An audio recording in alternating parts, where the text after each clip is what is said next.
bringing you the latest news affecting student life at Florida A&M University. This is the Gavel.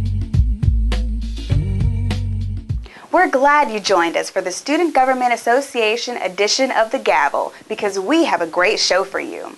Tonette Graham has an exclusive interview with our new president, Dr. Elmira Mangum. Dr. Mangum talks about a variety of priorities and, of course, her plans to address student needs. But first, let's take a look at her priorities for the university on the highest of 7 hills.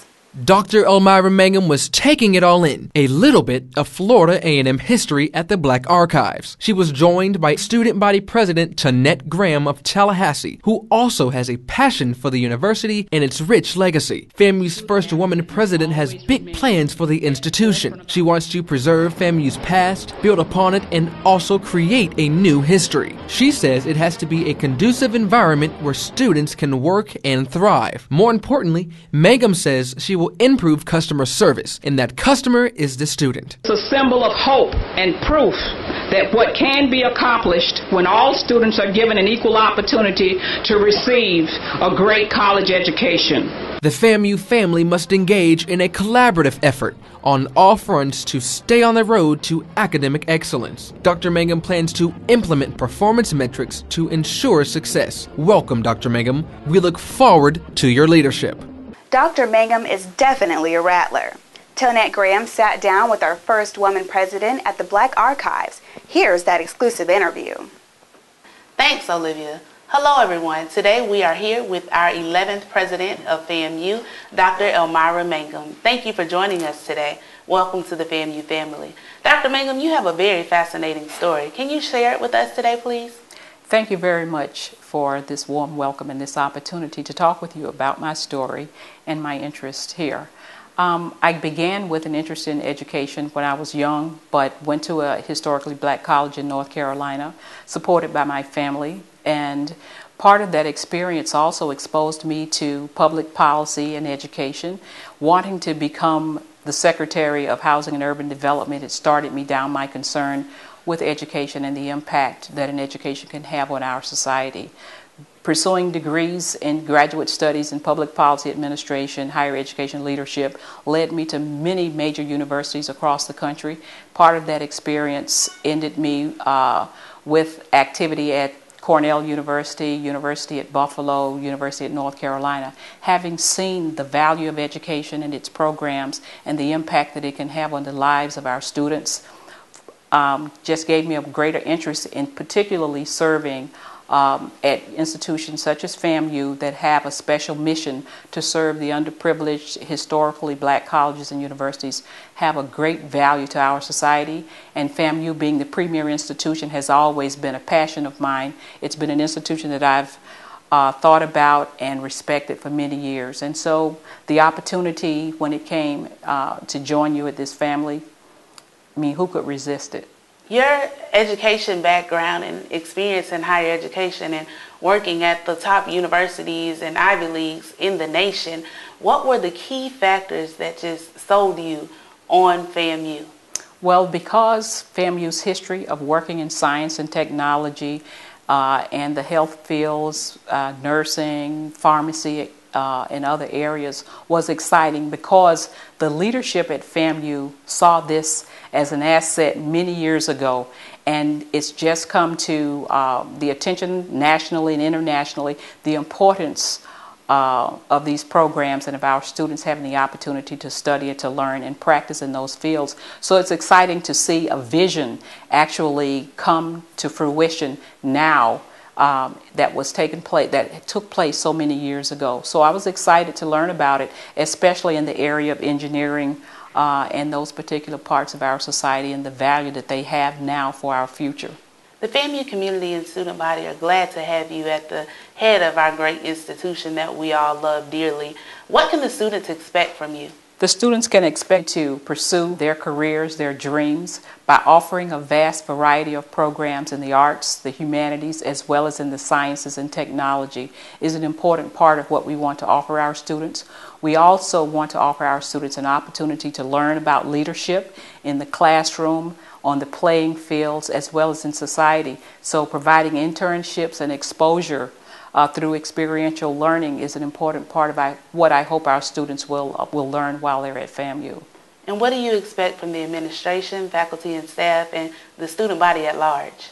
Well, I expect everybody at FAMU, the administration and the faculty, to put the institution and the students' needs first. The customer service, I expect that the students will always be treated with the ultimate respect.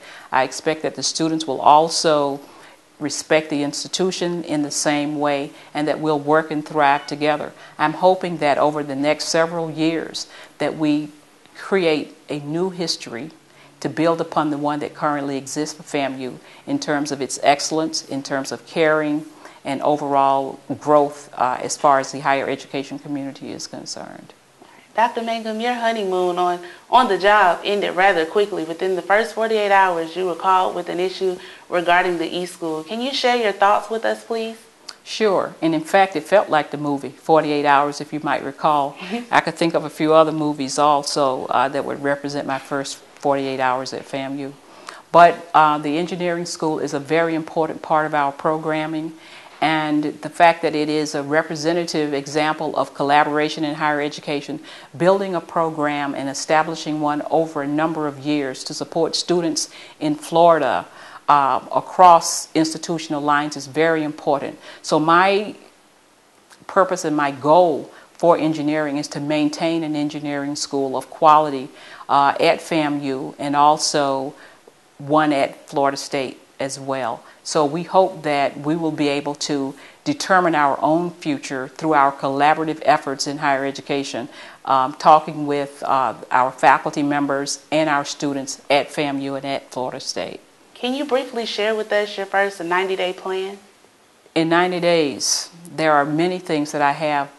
Number one, I guess the overall umbrella would be to make sure that we're supportive of and work towards the goals of the Florida University system that involves reducing student debt, that involves retention of our students, that involves increasing our graduation rates. And so to do that in the first several weeks of my position here, I intend to do an organizational review and an assessment and listen as well to the university community around the needs that they have, and also put programs and structures in place to ensure that we succeed in those performance metrics that we have been required to embrace.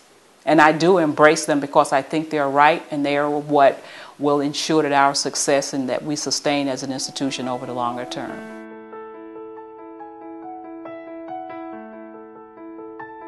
I will say that I am very excited to hire Kellen Winslow Sr., an All-Pro and Hall of Famer, to lead our athletic department into a new era, with his focus being on the total student athletics performance as well as performance in the classroom. He's interested in the whole student. His vision for athletics and the athletes align with mine with regard to student success, performance, and the whole wellness of a student in their performance in higher education.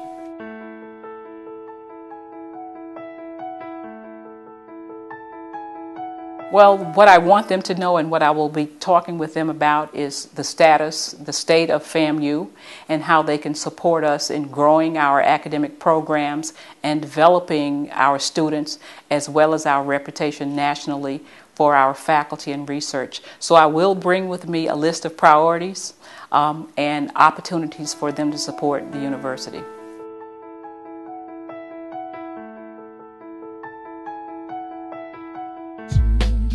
This is your HBCU News. In HBCU headlines, the Forensic Society of Wiley College has added another historic accomplishment to its long list of victories by winning the overall sweepstakes championship of the 2014 Pi Kappa Delta National Comprehensive Tournament. Debate and forensic speech is woven into the fabric of Wiley College. Wiley is the first HBCU to earn this national award. Savannah State University President Cheryl D. Dozier has been named by Georgia Governor Nathan Deal to serve on the Child Welfare Reform Council. The council, which is made up of legislators, court judges, law enforcement officials, and youth advocates, will complete a comprehensive review of the Georgia Division of Family and Children's Services. The Tuskegee University men's basketball team brought home the university's first NCAA Division II South Region Championship trophy. The ball club hasn't even come close to competing for the championship since 1979. Good job, Golden Tigers. That's it for the Gavel. We'll see you next time. For the Gavel, this is Donovan Long. Until next time, Rattlers.